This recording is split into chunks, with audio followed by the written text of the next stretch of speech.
Que se passe-t-il dans le monde du football, les amis? Pas grand-chose, à part que Manchester City a enfin gagné un match. Et qu'est-ce qui se passe pour les fans du FC Barcelone? Pas grand-chose non plus, à part quelques petits détails pour vous, même si pour nous, ça veut dire beaucoup, à savoir que Lamine Yamal est de retour. Les prochains matchs du Barça, ils auront lieu quand même dans un petit moment quand même, le 4 janvier pour le match de Coupe du Roi, face à une 18e division, je ne sais même pas comment ils sont.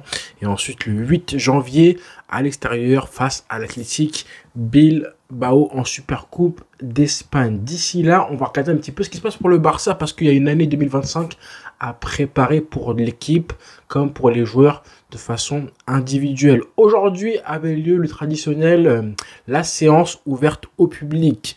Un moment toujours très sympa, très cocasse, dans une ambiance bon enfant, En plus, c'est gratuit, accessible à tous. Il y a pas mal d'enfants qui viennent et tout.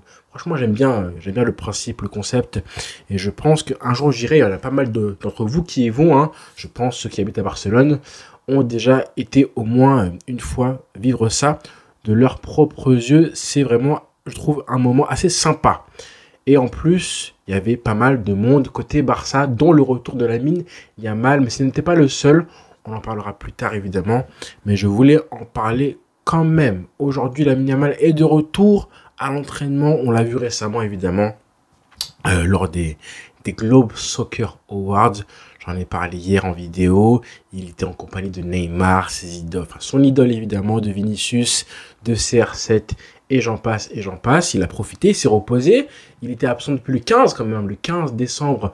Et ce match face à Leganés, à domicile, perdu par le Barça, la suite de sa blessure à la cheville, en torse, mais bon, on savait que, voilà, ça fait seulement 14 jours qu'il était absent, donc 2 semaines, on savait que c'était pas une grosse blessure, puisque le joueur avait continué à jouer malgré la douleur pendant un petit moment, je crois à la fin de la première mi-temps, ensuite il est sorti, et on se doutait qu'avec un petit peu de repos, il serait de retour assez vite, mais bon, quand même, je tiens à rappeler quand même qu'il a été blessé sur un tacle malheureux d'un joueur de Leganés, parce que je trouve que les critiques ont été un petit peu sévères, ou plutôt les comparaisons, les parallèles ont été faits un petit peu trop vite avec Neymar. Forcément, Neymar qui est injury prone depuis maintenant 2018.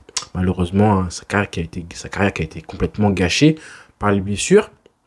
Et évidemment, les parallèles, les comparaisons entre l'avenir de Lamine Yamal et le vécu de Neymar ont commencé à émerger un petit peu de la part des fans du Barça.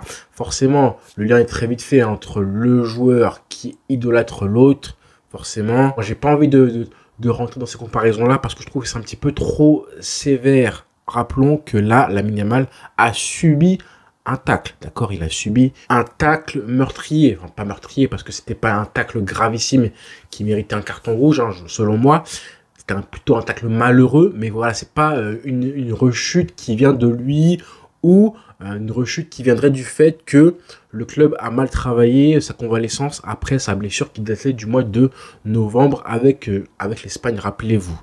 Donc voilà pour la comparaison que j'aimerais un petit peu balayer comme ça avec Neymar. On a vu un Lamine Yamal qui était présent aujourd'hui, du coup, comme je disais, à l'entraînement, qui a d'abord un petit peu des selfies avec le public, des photos, des autographes et tout le monde, des belles images. En plus, il n'était pas seul.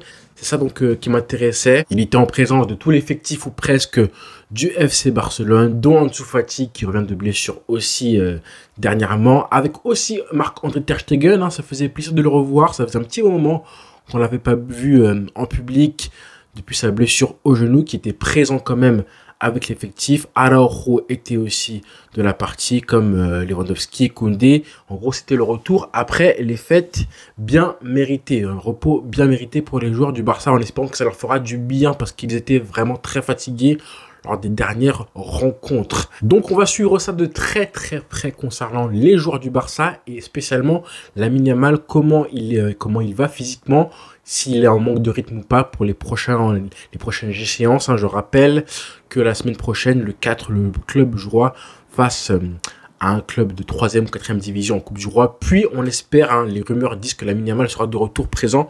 Là c'est en bonne voie, du coup ça laisse quand même 10 jours, le 8 janvier, 10 jours pour que Lamine Yamal soit prêt pour ce match hyper important face à Bilbao.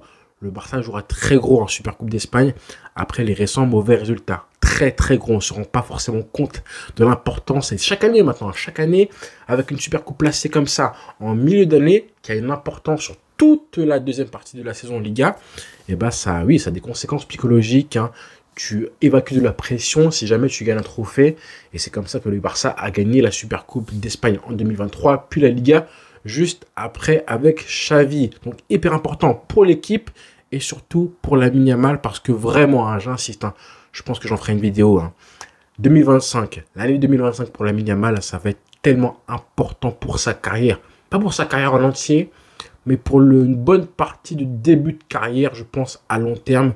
Ça va vraiment là où on va voir si le joueur continue à progresser de manière aussi fulgurante que ce qu'il vit maintenant depuis 1 an et demi, ou s'il va rencontrer des premières difficultés dans sa carrière qui pourraient ralentir justement sa progression fulgurante. À 17 ans, 18 ans, c'est un petit peu tôt forcément, mais voilà, on verra comment ça va se passer pour lui. Est-ce qu'il continue à s'affirmer comme un top joueur mondial, ou est-ce qu'on n'a pas été un petit peu trop vite avec lui? Et ben, je pense que cette année-là, en 2025, on aura une bonne partie des réponses. Et s'il y a des premières difficultés, je sais pas moi, une élimination en Ligue des Champions après un non-match, ou je sais pas s'il finit la saison blanche avec le Barça, ben je pense que là on verra justement, il sera du coup tout de suite mis à l'épreuve pour voir s'il peut se redresser de ça d'une mauvaise saison. Parce que voilà, il ne faut pas croire que Lamine Yamal sera comme Messi et CR7 avec, je sais pas moi, 10 ou 15 ans, avec des saisons comme ça au top niveau. À part ces deux mecs-là, on n'a jamais vu des mecs qui enchaînent les saisons comme ça. Il y a toujours, même Mbappé récemment, même Neymar à l'époque, ils avaient une très bonne saison et après une moins bonne, deux très bonnes, deux saisons très bonnes ou ensuite un petit déclin et on remonte.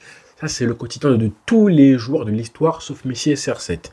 Donc, j'espère que Lamine Yamal, la première saison où ce sera un peu plus compliqué, va arriver le plus tard possible pour que justement il continue à grandir et s'affirmer comme un joueur mondial, un crack en puissance. Et pour que ça arrive le plus tard possible, il faut que dès le mois de janvier, là, février, il se débarrasse de ses problèmes physiques, mentaux, que le Barça continue, du coup, ça marche vers l'avant, hein, un petit peu ce qu'on a perdu depuis maintenant 2 mois, et ça va passer par un grand Lamine Yamal. Je rappelle quand même qu'il n'a plus marqué de but depuis le Classico, hein.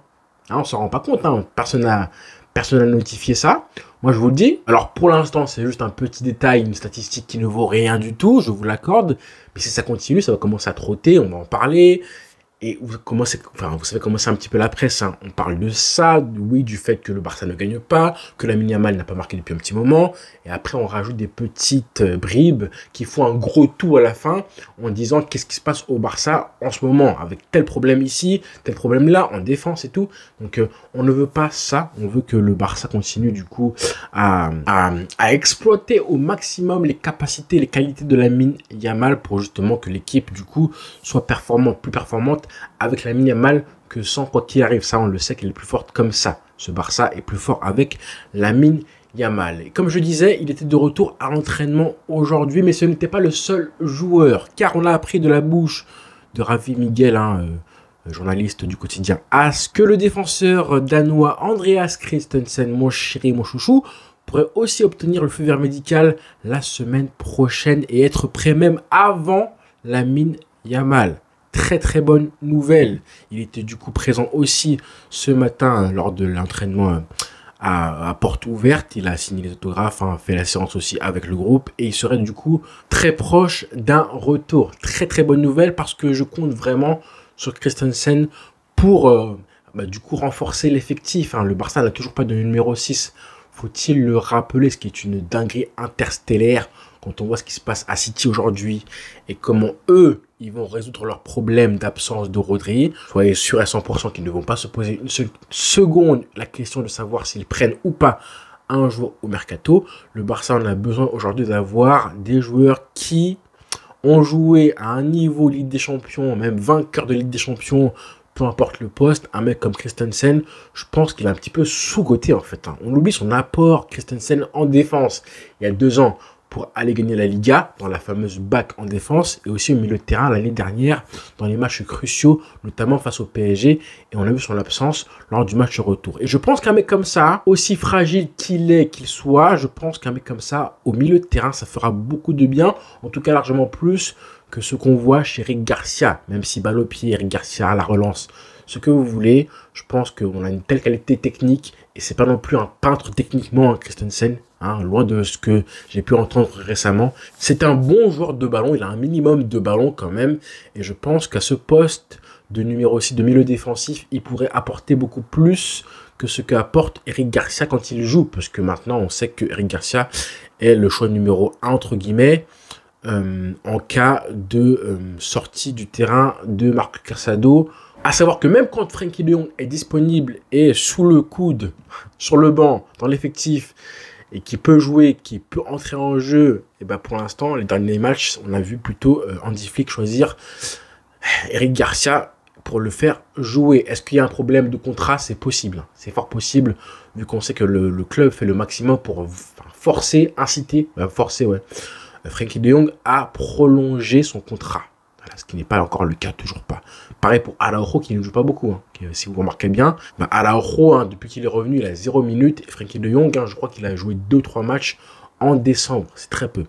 Donc voilà les amis pour l'actu du jour avec le retour de Lamine Yamal dans l'effectif. Ça fait du bien. Je le répète, je pense qu'on fera une vidéo pour parler du cas Lamine Yamal en détail parce que 2025... ça va être une année hyper importante pour lui. Et je dis pas ça pour lui mettre de la pression, pas du tout. Pas du tout, mais bon, c'est plus pour constater ce qui peut se passer si jamais il continue à performer, à marquer plus de buts et à progresser. Qu'est-ce qui risque d'arriver pour lui et pour le Barça? Ça pourrait être la clé de la saison, évidemment, à 17 ans. Bref, la folie. Donc voilà les amis, rendez-vous très vite, sûrement demain. Bonne soirée à tous et prenez tous soin de vous. Ciao.